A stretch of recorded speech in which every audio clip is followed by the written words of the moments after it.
So, welcome everybody to the Employment Committee. This meeting is live and will be recorded. As you know, this is the first meeting which I will have chaired for the Employment Committee, so I may rely on the support of the clerk and officers of the Council. Firstly, and for clarity, only members who are present in the room are able to vote at the meeting. Any members who are joining the meeting online are able to participate in any discussion, but they're not able to vote. So, we'll move to agenda item number 1, apologies. Are there any apologies for absence? No apologies received, Chair. Great. Item number 2. The next item is the declaration of interest, and the full text is set out in the agenda. If any member has any disclosable pecuniary interest or an affected interest to declare, please either raise your hand or raise this in the meeting chat, and I will come to you in turn.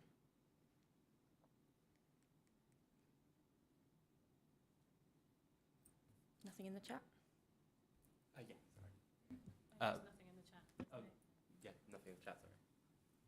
Can I remind those present that they can raise their declaration at any time during the meeting? Any member who raises an interest will have to leave the meeting at the relevant item. Can I introduce item 3 for the members to approve the minutes of the meeting held on the 8th of February as a correct record? Given that Councillor Allen is the only one here who will have been present, it makes sense to call on him to second the accuracy. I'm happy to say that the meeting of which one is the April meeting is correct. 8th of February. Sorry, 8th of February. But the next one isn't. Okay, so let's deal with the 8th of February. All in favour? Great. And the minutes of the annual meeting of the committee held on the 24th of May 2023. Needs to be a correction on that one. Okay. Because it says Vice Chair Frost. Ah. I believe it shouldn't be. Yes. So I think we need to make a correction that Vice Chair is Gilby and move Frost further down the line on the minutes. I did point this out last week when they actually published it, but it obviously didn't get changed. Okay. So we'll make that amendment, and then do we second it now then? Yeah. Will this be seconded? I'm happy to second, Chair. So all in favour? And the minutes, great, okay, well that's done. Item number 4, urgent items of business. Any other items which, pursuant to section 100B, 4B of the Local Government Act 1972, the Chairman decides are urgent. So I will ask the clerk whether there are any items of urgent business that have been raised. No items have been received, Chair. Great. Item number 5. So I can give you an update from the local joint committee, which we had earlier this afternoon. So councillors introduced themselves to the trade unions present. Unison requested the council re-establish the health and safety groups. Actions have already been taken to address their concerns, so that's all underway and they're going to update at the next meeting. Paul presented the HR policies. The unions were supportive of the updates and new policy and wish to record their thanks for reducing the response timescales on the flexible working requests. Unison provided an update to the 2023 pay award claim. The ballot for strike action closed on 4th of July, which has been done on an aggregate basis, meaning the outcome could result in action being taken against individual local authorities. The results of the ballot could be available over the next couple of days. Paul will share the details with Employment Committee members when we have them. Item number 6, minutes of the subgroups. The committee is asked to note the minutes of the local joint committee held on the 8th of February. Again, Councillor Allen was the only one present. They're fine. Great. Item number 7, the Employment Committee overview presentation. So we're going to receive an overview from Paul, Assistant Director of HR and Organisational Development, on the Employment Committee role and responsibilities. Over to you, Paul. Thank you, Chair. The We decided to run a separate training programme for the new employment committee, just held last week, of which I think 7 of the 9 committee members were in attendance. So rather than go through what would be a very similar presentation this evening, we'll rely on that particular training exercise, which was well engaged. So any comments or questions arising from that, I'm happy to take now.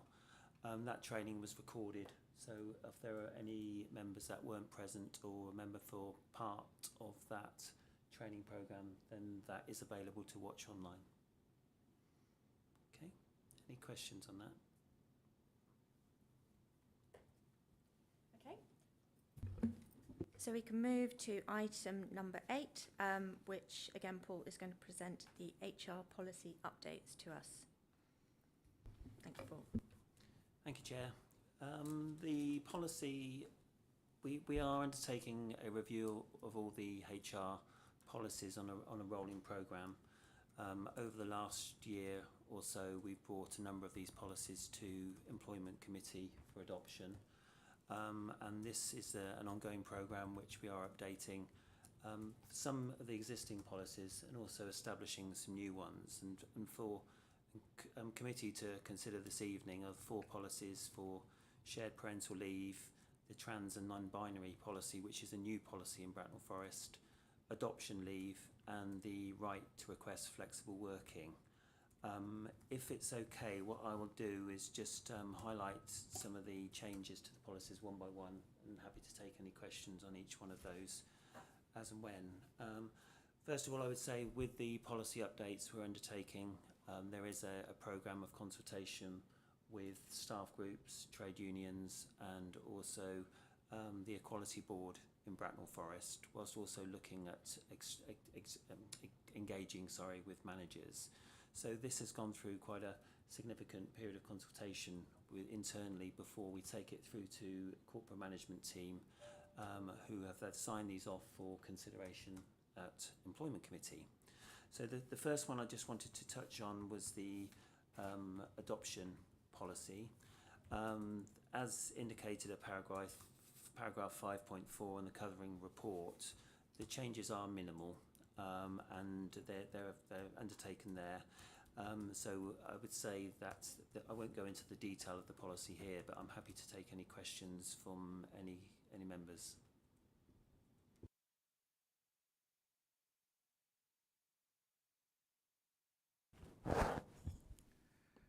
Thank you. I know some organisations are looking at introducing,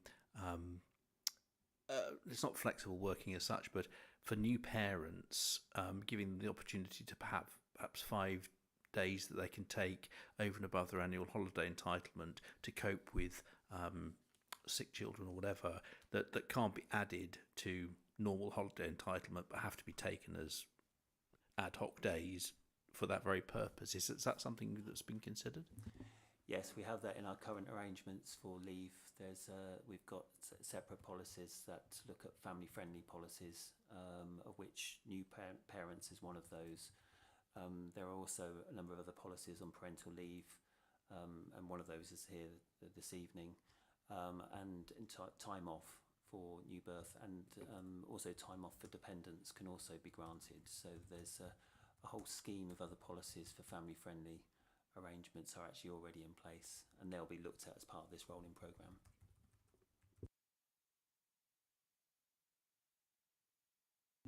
No further questions on that. I'll go on to the second of the updates, which is the shared parental leave policy. Again, there weren't any significant changes to this particular policy, just 1 or 2 updates and moving to the new template that we're working to, and 1 or 2 additions to do with equality statements, etc.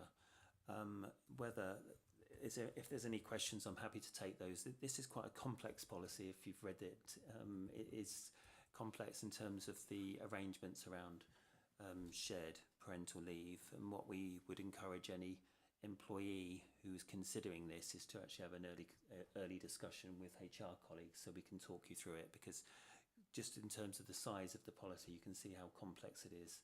And that's one of the things that we do encourage all of our employees to have that early discussion so we can really fully explain the implications of some of this. But the policy, as I say, from the previous one, there's very few updates to that apart from what's listed at 5.5. So again, I'm happy to take any questions. Hi, just to clarify, parental leave is to replace maternity and paternity leave? Yes, it is. Yeah, it's maternity leave can then morph into shared parental leave. That's right.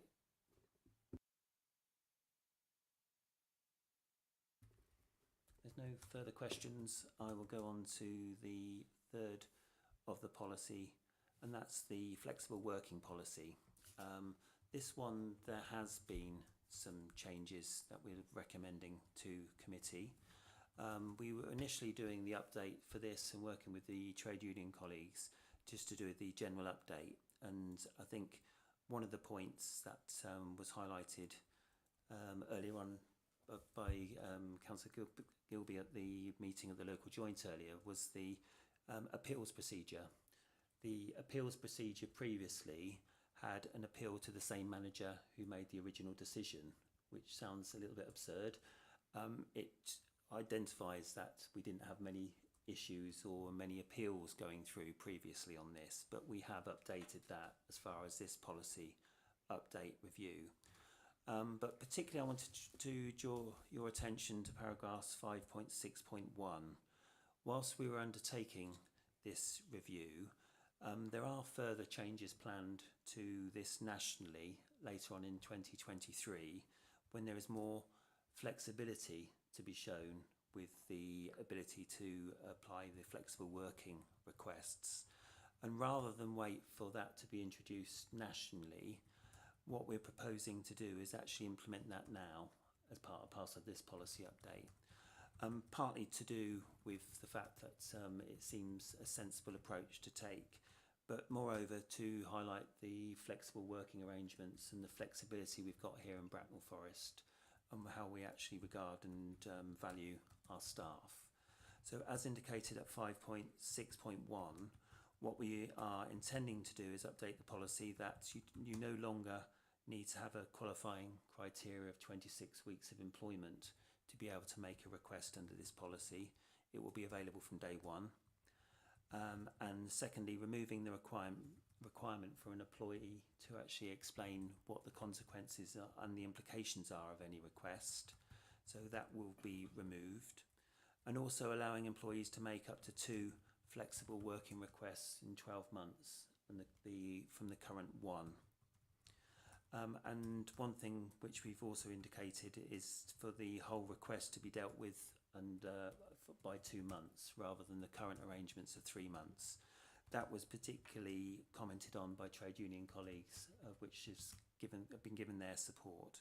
So the proposals that we're bringing through to Employment Committee tonight is to actually make those changes ahead of the national implications for this. So I'm happy to take any questions on that policy. Can I assume that the new government policy is far enough advanced through the draft paper stages that whatever, you've read the draft papers and you're anticipating these changes and they're not going to change and subsequently affect this policy later?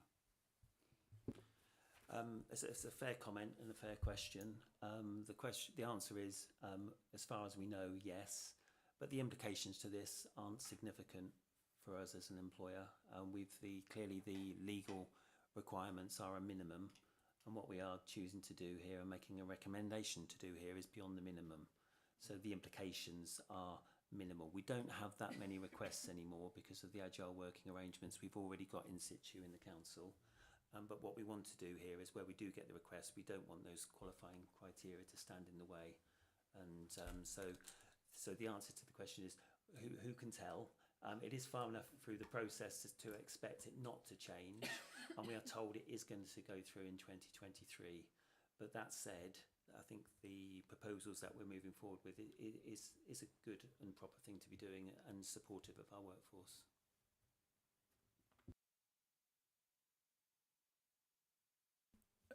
Where does this policy leave us in comparison to other neighbouring local authorities in terms of attractiveness to potential employees and current employees? Because we're offering more than the minimum, as far as we're aware, the other local authorities are working to the statute. So this would actually be a more opportune policy in Bracknell Forest than some of our neighbours, but we don't know how far down the track the changes are going to be implemented anyway, so we don't know how long we will be ahead of colleagues and other local authorities. But again, I think whilst we do have a handful of these requests through, the implications aren't significant from the council. But anything we can do to actually make ourselves more attractive as an employer, then clearly that's what we want to try to do.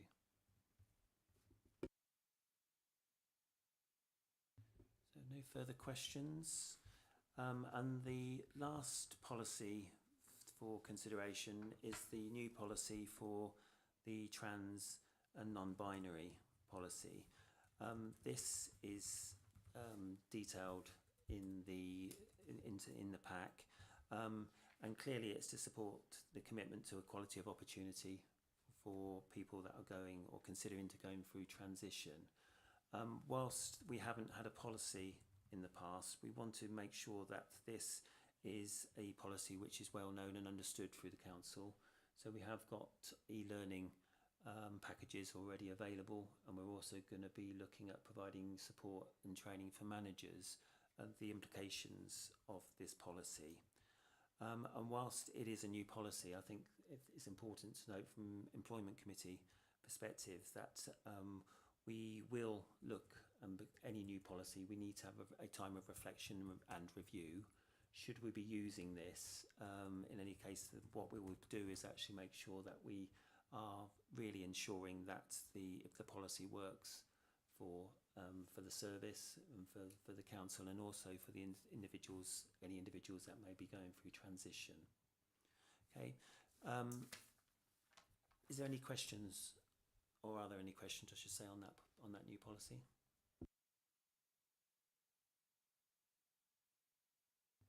Not necessarily a question, but I've done some extensive research on this, so if you need any help, let me know. That's very kind. I think it's something which some of the language being used is quite difficult to really get on top of, and I think that's one of the things from the learning packages, that we want people to start understanding the language being used in this more readily. And I think that's certainly something through the discussions that we've had already with managers, that they would want to be more comfortable with these arrangements. And what we want to do is clearly, as we've always tried to do in Bracknell, is to be an open employer, to actually really understand about the implications of everybody in our workforce, and to treat people with respect. And this, I would hope, would actually help that, should we have any situations, and that anybody in our workforce that needs this support. But thank you for your offer. Cool. Yeah, just to say that I think it's a very important to have such a policy in place. A question about the scope of the policy, saying it covers all of Bracknell Forest Council employees except those based in schools. Is that specific to this policy, or is it also a clause that's in other areas that are covered by the Equality Act? And is it because schools will have their own policies in place on these areas? Yeah, thank you. Yeah, we have a different setup for school-based policies, in that the school governing bodies are responsible for their own policies. What we have done in the past is actually, when there's any significant change to policies or updates, like this one will be, then we will give this consideration to take through the channel of Education Employment Committee. The Education Employment Committee doesn't meet very regularly, but when we've got a new policy like this, when this will go through Employment Committee, we'll do something very similar, and we'll take through the process of Education Employment Committee. That will then, if it's approved at Education Employment Committee, can then be shared with schools for the schools to consider adopting. So the policies for schools, we would often do the work behind it and produce it as a policy that's gone through consultation and been recommended from Education Employment Committee, but then it's down to each individual governing body whether they adopt it or not. Thank you. I have a question. The e-learning or training video, will that also be made available to councillors? Yes, that can be made available for councillors on the learning pool. I did it this afternoon to see what it's really quite a useful tool, and yeah, it's something that certainly as we want to publicise this as a new policy, and we'll be really encouraging staff to undertake that. But yes, it is available for councillors as well.